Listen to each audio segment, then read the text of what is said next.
नमस्कार मित्रों, मैं हूं अनिल कुमार और आप देख रहे हैं हिंदी सारंग चैनल।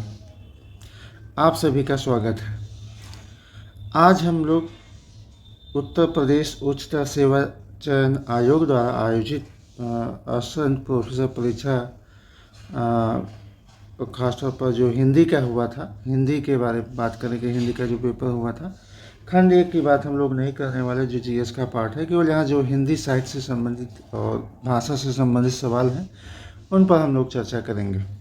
तो आइए देखते हैं कौन कौन से प्रश्न जो हैं आए थे, उनके उत्तर। तो जो पहला सवाल है इसमें यह है कि रसलीन का मूल नाम क्या था। तो इसमें 4 विकल्प हैं। जो सही विकल्प है डी है, सैयद गुलाम नबी।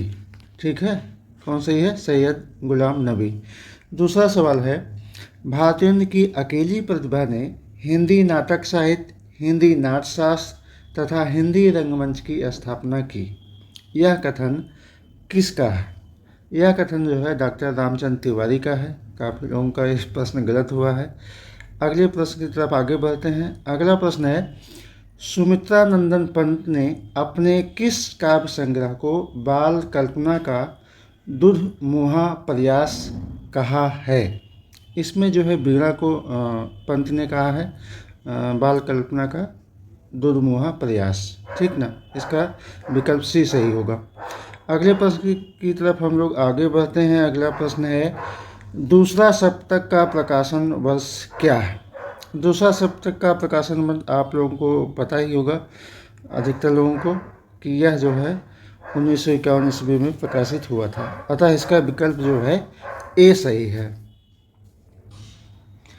अगला प्रश्न है, किले में औरत किस कवि की रचना की, किस कवि की कविता है?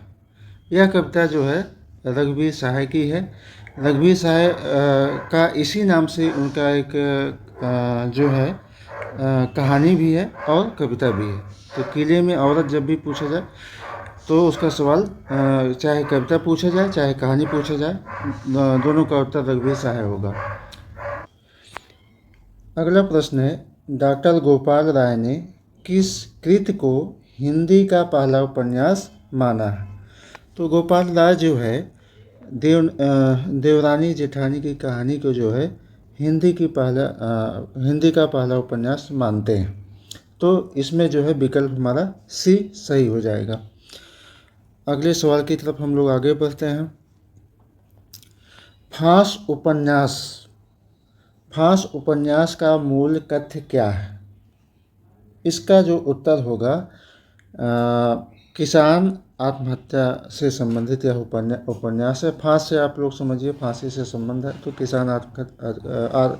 किसान आत्महत्या इसका उत्तर हो जाएगा। तो अतः विकल्प जो है बी हमारा सही होगा।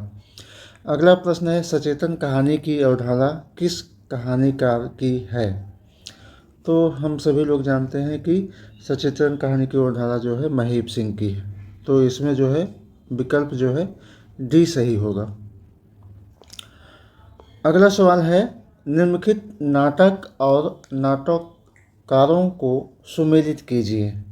तो 4 नाटक दिए गए हैं और उसके सामने उसके नाटककारों के साथ सुमेलित करना है। तो इसमें जो है विकल्प हमारा ए सही होगा। विकल्प ए सही होगा। अभंग गाथा जो नाटक है उसके जो है लेखक नरेंद्र मोहन है। ताले में बंद प्रजातंत्र जो है विभू कुमार का है।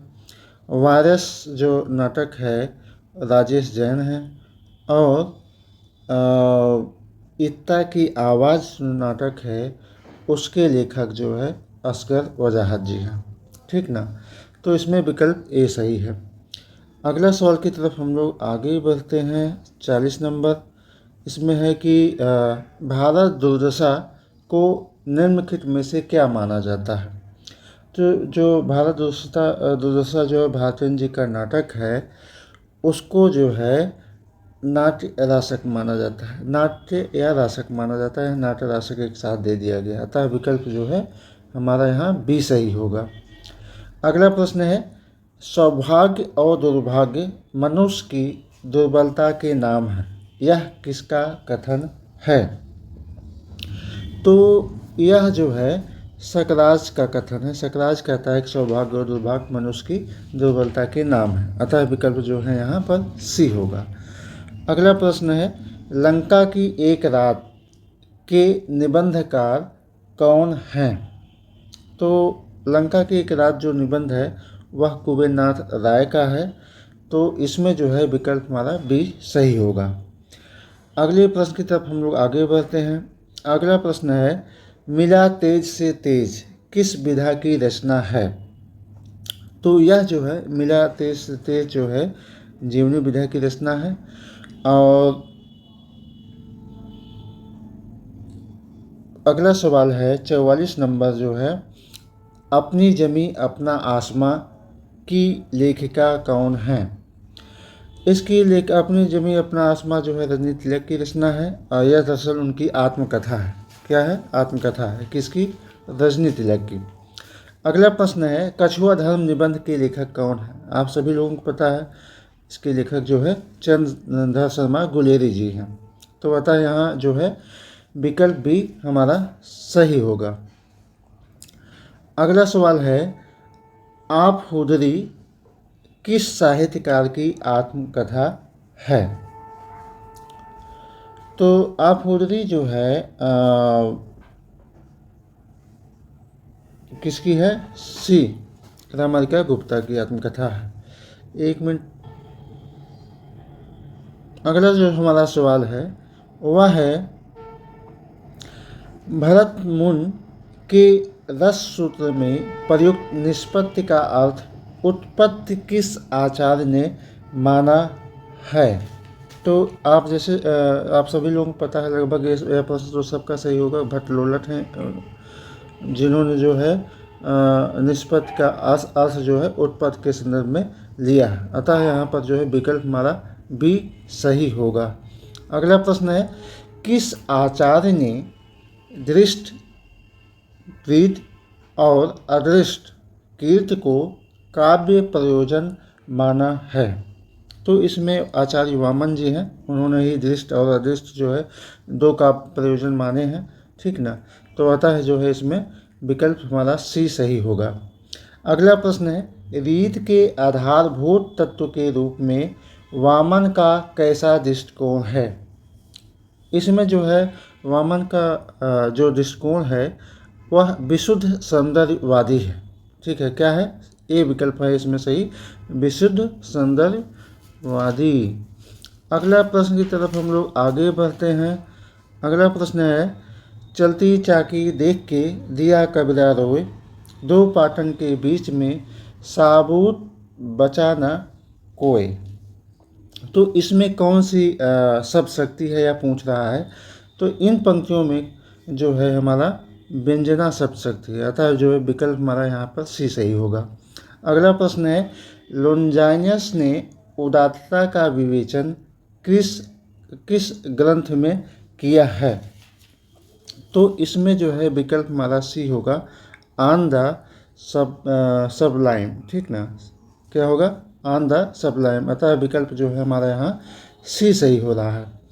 अगले प्रश्न की तरफ हम लोग आगे बढ़ते हैं। अगला प्रश्न है, किस पाश्चात्य विचारक ने कला और सहजानुभूति को अभिन्न माना है? ठीक ना? कला और सहजानुभूति को अभिन्न माना है। तो इसमें जो हमारा सही होगा वह होगा क्रोचे, बेनेडिक्टो क्रोचे, अतः विकल्प इसमें ए सही है। अगला प्रश्न है, नई समीक्षा के केंद्र में कौन है? आप सभी में लोगों को लगभग पता ही होगा कि नई समीक्षा केंद्र में जो है कृति होती है, ना कि कृतिकार होता है। टेस्ट बेस जो है यहाँ समीक्षा होती है, अतः इसमें जो है विकल्प हमारा बी सही है। अगला प्रश्न है 54 नंबर, वस्तु, घटना, व्यापार, गुण, विशेषता, विचार आदि साकार निराकार पदार्थों और मानस क्रियाओं को कब किसके द्वारा प्रत्यक्ष और इंद्रिय ग्राह्य बनाता है? इसमें जो है बिंब होना चाहिए। थोड़ा सा कन्फ्यूजन है, लेकिन ज़्यादा संभावना है कि बिंब ही होगा। बिंब के ही द्वारा जो है कोई भी कवि है, लेखक जो है इसको कवि इंद्री गाह बनाता है, ठीक ना। तो बिंब ही होना चाहिए, थोड़ा सा हमको कन्फ्यूजन है। अगर कोई इस तरह से पता चलता है तो हम कमेंट बॉक्स में इसको जो है, जो भी प्रश्न के उत्तर गलत आए होंगे उनको हम सुधार करके वहाँ आपको नोटिस दे देंगे, आप वहाँ कमेंट में जाकर देख सकते हैं। अगला हमारा जो प्रश्न है, प्रतीकवाद की सर्वप्रथम घोषणा करने वाले विचारक कौन थे? ठीक है, तो प्रतीकवाद का सर्वप्रथम घोषणा जो है जीन मोरो ने किया था, तथा जो है इसमें विकल्प हमारा सी सही होगा। अगले सवाल की तरफ हम लोग आगे बढ़ते हैं। अगला प्रश्न है कि छायावाद पुस्तक के लेखक कौन है? रमेश चंद्र शाह, नामवर सिंह, ठीक है, नामवर सिंह है, बाकी विकल्पों को बोलने की कोई ज़रूरत है नहीं क्योंकि उससे समय अधिक लगेगा। तो नामवर सिंह की किताब है छायावाद, ठीक है। अगला प्रश्न है 57 नंबर, जात का विनाश पुस्तक के लेखक का नाम क्या है? जात का विनाश जो पुस्तक है उसके लेखक जो है डॉक्टर भीमराव अंबेडकर है। अगला प्रश्न है 58 नंबर है, यह कि धर्म कथा पुरावृत्त या पुरा कथा के लिए आलोचना की शब्दावली में किस शब्द का प्रयोग किया जाता है? तो आप सभी लोगों का अक्सर ये पता ही होगा यह सवाल कि इसका उत्तर जो है मिथक होगा। मिथक ही जो है, जो तमाम हमारी धर्म कथाएं हैं या पुराण कथा उस पर आश्रित होती हैं, उसी को आधार बनाकर जो भी रचनाएं लिखी जाती हैं वो मिथक की श्रेणी में आती हैं। अतः जो है इसमें विकल्प डी हमारा सही होगा। अगला सवाल है, सर्वोदय और ट्रस्टीशिप के सिद्धांत किस दर्शन के आधार पर माने जाते हैं?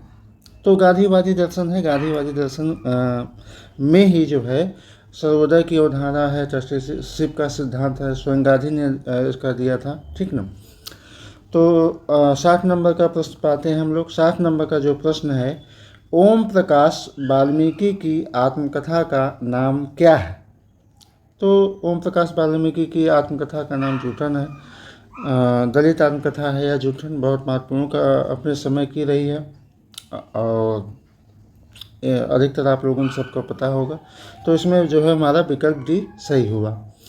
अगले प्रश्न की तरफ हम लोग आगे बढ़ते हैं। हमारा अगला प्रश्न है, उन्होंने सामान्य हृदय तत्व की सृष्टि व्यापनी भावना द्वारा मनुष्य और पशु पक्षी सबको एक जीवन सूत्र में बद्ध देखा है। यहाँ सवाल अधूरा सा है, लेकिन इसका आशा यहाँ है कि यह जो है किसके बारे में कहा गया है यह आपको बताना है।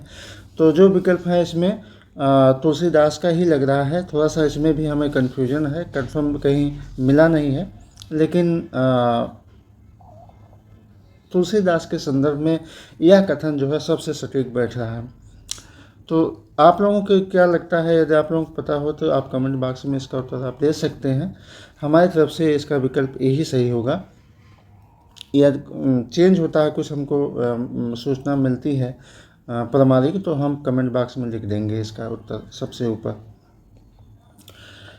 अगले सवाल की तरफ हम लोग आगे बढ़ते हैं। अगला सवाल है, विद्यापति की कविता का स्थापत्य श्रृंगारिक है, उसे आध्यात्मिक कहना खजुराहो के मंदिरों को आध्यात्मिक कहना है। पंक्तियों के लेखक कौन है? ये पंक्तियां जो है डॉक्टर बच्चन सिंह की है। बच्चन सिंह ने लिखा है। जब विद्यापति पढ़ेंगे उनका जो हिंदी साहित्य का दूसरा इतिहास है उसी में उन्होंने यह कथन लिखा है। अगले सवाल की तरफ हम लोग आगे बढ़ते हैं। अगला हमारा जो प्रश्न है यह कि 63 नंबर 63 नंबर, यह कि इसमें कोई संदेह नहीं कि कबीर को राम नाम रामानंद से प्राप्त हुआ, पर आगे चलकर कबीर के राम रामानंद के राम से भिन्न हो गए। यह कथन किसका है? तो यह कथन जो है आचार्य रामचंद्र शुक्ल का है, ठीक है। तो विकल्प जो है बी सही हुआ। आप लोग इतिहास पढ़े होंगे तो उसमें उन्होंने यह बात कही है। आप दोबारा भी देख सकते हैं इतिहास को ओपन करके, रामचंद्र शुक्ल का हिंदी साहित्य का इतिहास। तो अगले सवाल की तरफ हम लोग आगे बढ़ते हैं। अगला प्रश्न हमारा है 64 नंबर, धान को गाँव प्यार तो जाने, ज्ञान विषय रस भोरे, सूर सो बहुत कहे न रहे रस, गूलर को फल फोरे। इसमें अंतिम पंक्ति का क्या अर्थ है? अंतिम पद का अर्थ जो है इसमें जो निकल कर आ रहा है वह इसमें डी है विकल्प सही, कि ढकी छिपी बात खोलने से कही गई बात का आनंद समाप्त हो जाता है। कहने के बाद गूलर आप तोड़ते हैं, फोड़ना मतलब खोलना, उसको तोड़ना, अलग करना। तो उसमें आप तमाम उसके बीज या तमाम चीज़ें उसमें आ जाती हैं। तो छिपा जब तक रहता है तभी तक सुंदर दिखता है। तो वही बात है कि हाँ, जो ढकी छिपी बात होती है उसको खोलने पर, ओपन करने पर वह आनंद समाप्त हो जाता है जो पहले ढके रहने पर आती है। अगले प्रश्न की तरफ हम लोग आगे बढ़ते हैं। 65 नंबर, कामानी का 9वां स्वर कौन सा है? सब लोगों को पता होगा। सी नंबर सही, सी विकल्प सही है। इसमें इरा होगा। इरा जो है 9वां स्वर है कामानी का। अगला प्रश्न है 66 नंबर, निराला की राम की शक्ति पूजा किससे प्रेरित होकर लिखी गई थी? तो कृतवास रामायण से प्रेरित होकर इन्होंने निराला ने यह जो है राम की शक्ति पूजा कविता लिखी है। तो इसका विकल्प बी सही होगा। ठीक ना। अगला प्रश्न है, जिंदगी निष्क्रिय बन गई टल घर, अब तक क्या किया जीवन क्या जिया। बहुत फेमस लाइन है मुक्तबोध की। तो यह पंक्तियाँ जो हैं मुक्तबोध की हैं। विकल्प ए इसमें हमारा सही होगा। अगला प्रश्न है, प्रेमचंद का कौन सा उपन्यास पहले उर्दू में बाजारे हुस्न के नाम से लिखा गया था? तो इसमें जो है सेवा सदन है। सेवा सदन जो उपन्यास है प्रेमचंद का, वह उर्दू में पहले छपा था और उसका नाम था बाजारे हुस्न। ठीक है, बाद में हिंदी में उसका तर्जुमा हुआ तो उसका नाम जो है सेवा सदन हो गया। अतः जो है इसमें जो है विकल्प हमारा सी सही है। तो अगला प्रश्न है, उसने कहा था कहानी का प्रकाशन वर्ष क्या है? मतलब किस वर्ष प्रकाशित हुई थी उसने कहा था कहानी? तो उसने कहा था कहानी जो है 1915 ईस्वी में प्रकाशित हुई थी। तो इसमें जो है विकल्प हमारा बी सही होगा। अगला प्रश्न है, अंधा युग का वह कौन सा पात्र है जो अभिशप्त जीवन जीने को बाध्य है? तो अश्वत्थामा है। अश्वत्थामा जो है विक्षिप्त अवस्था में अंत समय तक जीवित रहता है। ठीक ना। तो इसमें विकल्प हमारा डी सही होगा। अगले प्रश्न की तरफ आगे बढ़ते हैं हम लोग। अगला प्रश्न है, मृदंगिया किस कहानी का पात्र है? तो मृदंगिया जो है आपका रसप्रिया कहानी का पात्र है। ठीक है, जो सिलेबस में रसप्रिया कहानी है आप लोग उसको देखे होंगे तो पक्का यह प्रश्न आप सभी लोगों का सही हुआ होगा। अगला प्रश्न है 72 नंबर, कि वैद्य जी किस उपन्यास के पात्र हैं? बहुत फेमस उपन्यास है राजदरबारी, जिसके पात्र वैद्य जी हैं। तो इसमें जो है विकल्प हमारा सी सही होगा। 73 नंबर से प्रश्न है, उसमें है कि पिता गए माता गई गुरुदेव गए, कंधे से कंधा भिलाकर प्राण देने वाला चिर सहचर सिंहर गया। ठीक है, चंद्रगुप्त नाटक में यह कथन जो है किसका है? तो यह कथन जो है चंद्रगुप्त का है। काफ़ी फेमस कथन है। आप लोग चंद्रगुप्त पढ़े होंगे तो जरूर यह मिला होगा। लगभग अंत नाटक के अंत में यह कथन आता है, चंद्रगुप्त ने यह कथन कहा है।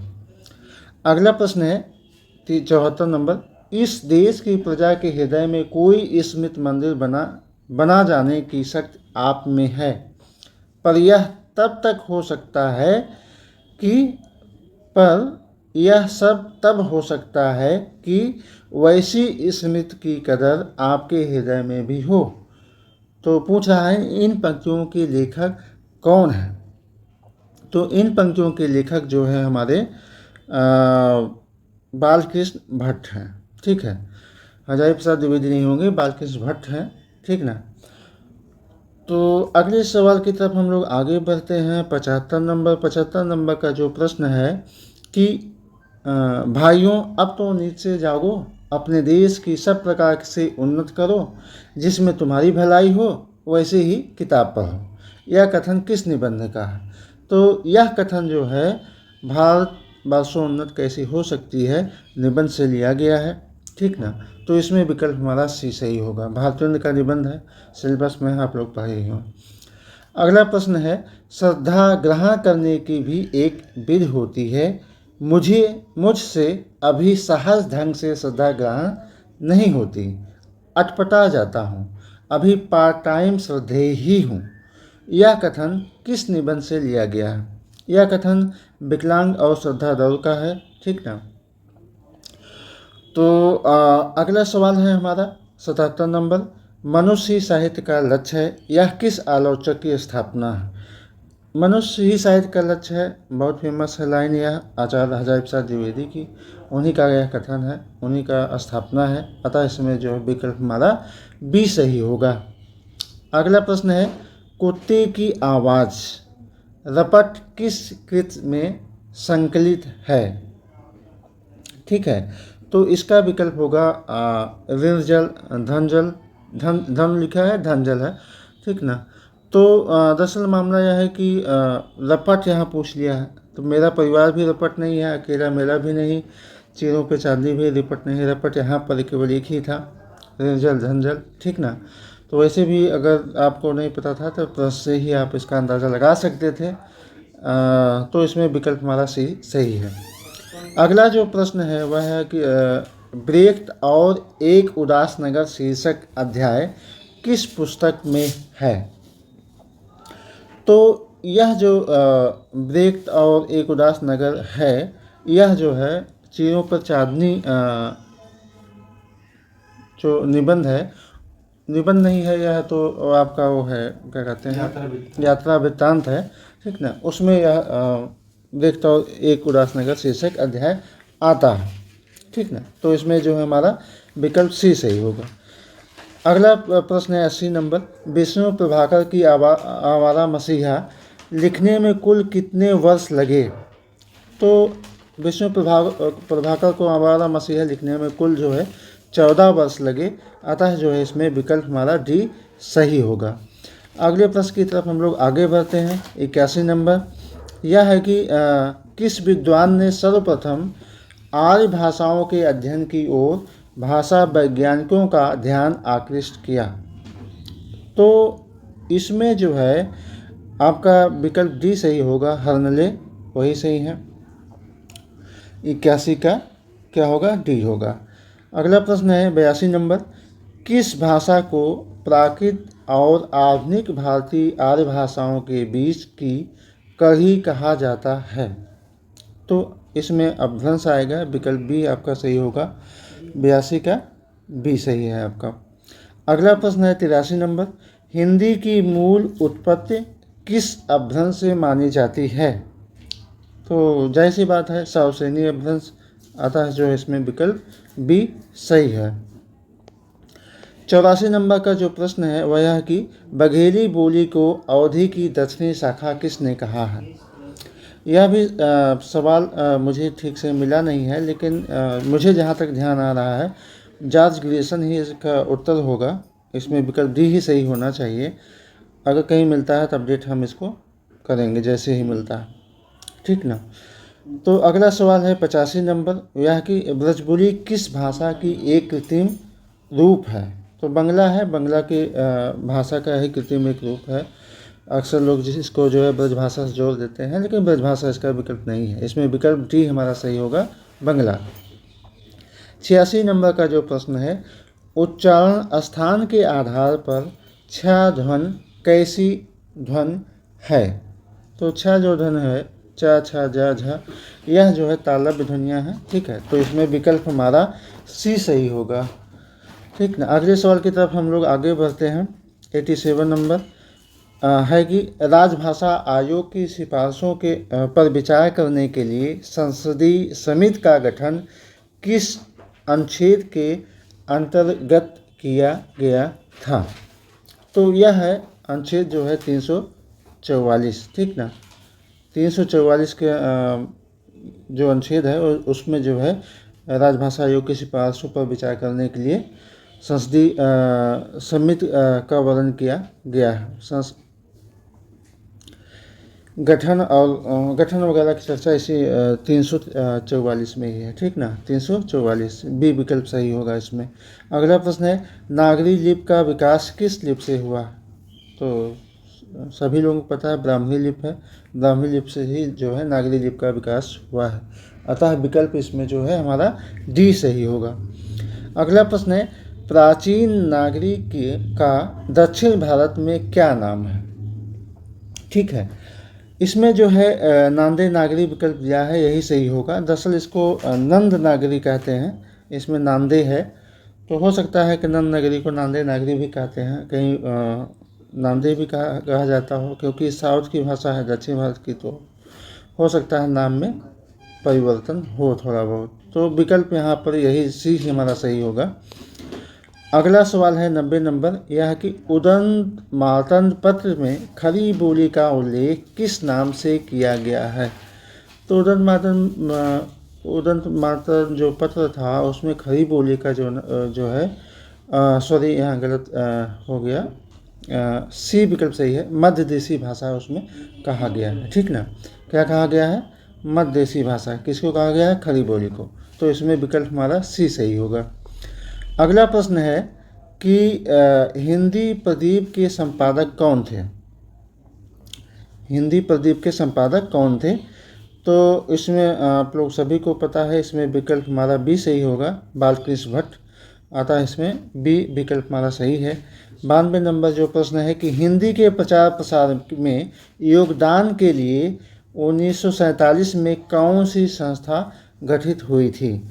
तो इसमें हमारा जो है विकल्प बी सही होगा, बिहार राष्ट्रभाषा परिषद पटना। बाकी राष्ट्रभाषा 50 में तो वर्धा पहले हुई थी, काशी तो बहुत पहले हुई थी, हिंदी साहित्य सम्मेलन भी पहले हो गया था गठन। ठीक ना, तो इसमें विकल्प हमारा बी सही होगा। 93 नंबर जो प्रश्न है वह कि महावीर प्रसाद द्विवेदी से पूर्व सरस्वती पत्रिका के संपादक कौन थे? तो द्विवेदी जी जो है 1903 ईस्वी में प्रकाशन संपादक बनते हैं सरस्वती के। उसके पहले जो है श्याम सुंदर दास थे इसके संपादक। किसके? सरस्वती के। तो इसमें विकल्प हमारा सी सही हुआ। 94 नंबर प्रश्न है, 94 नंबर यह है कि ए स्केच ऑन हिंदी लिटरेचर के लेखक कौन हैं? तो इसमें जो है ए स्केच ऑन हिंदी लिटरेचर के लेखक एडविन ग्रीव्स हैं। तो इसमें विकल्प हमारा डी सही होगा। 95 नंबर जो प्रश्न है वह कि ढोला मारू ला दोहा में ढोला के पिता का क्या नाम था? तो ढोला के पिता का नाम राजा जसवंत सिंह था। अतः इसमें जो है विकल्प हमारा ए सही होगा।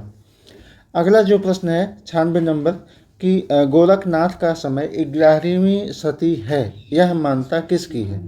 पीताम्बर दत्त बर्थवाल जो मानते हैं कि जो है गोरखनाथ का जो समय है वह 11वीं सदी है। ठीक है, तो इसमें विकल्प हमारा डी सही होगा। 97 नंबर का प्रश्न है यह कि नाथ पंथ सिद्धों की परंपरा से ही छटकर निकला है, यह कथन किसका है? तो यह कथन जो है आचार्य रामचंद्र शुक्ल का है। उन्होंने यह कहा है कि नाथपंथ जो है सिद्धों की परंपरा से ही छटकर निकला है। तो विकल्प यहाँ पर हमारा डी सही होगा।